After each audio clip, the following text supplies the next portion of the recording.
Hi guys, അപ്പോൾ നമ്മളെ പുതിയൊരു വീഡിയോയിലേക്ക് എല്ലാവർക്കും സ്വാഗതം. ഇന്നത്തെ വീഡിയോ എന്താണെന്ന് വെച്ചാൽ കൃഷിത്തോട്ടത്തിൻ്റെ സെക്കൻഡ് പാർട്ടാണ് ഗൈസ്. അപ്പോൾ നമുക്ക് അത് കാണാൻ പോവാം. ഗൈസ്, ഇതാണ് നമ്മളെ കൃഷിത്തോട്ടം.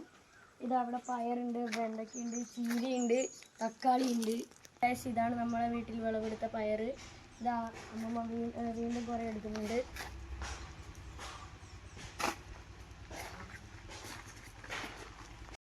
ഗൈസ്, അപ്പോൾ ഇതാണ് നമ്മുടെ തക്കാളി. ഇത് പൂത്ത് വരുന്നത്രേ. ഒരു 2-3 ആഴ്ച ആകുമ്പോഴത്തേക്ക് ഇത് തക്കാളിയാവും. കണ്ടോ പൂവ് പിടിച്ച് ഞെക്കല്ല. ഗൈസ്, അപ്പോൾ ഇതാണ് നമ്മളെ വെണ്ട. ഇത് നല്ല നീളമുള്ള വെണ്ടയാണ്. ഇത് കാണാൻ ആനക്കൊമ്പ് പോലെയില്ലേ? നിങ്ങൾ കമൻറ്റ് ചെയ്യും. ഇതാണ് നമ്മളെ കഴിഞ്ഞ വീഡിയോയിൽ കണ്ട ആപ്പൻ. എൻ്റെ ആപ്പനും സതിയമ്മയും കൂടിയാണ് ഇത് നട്ടു വളർത്തിയത്. അപ്പോൾ ഒരു ഹൈ പറ.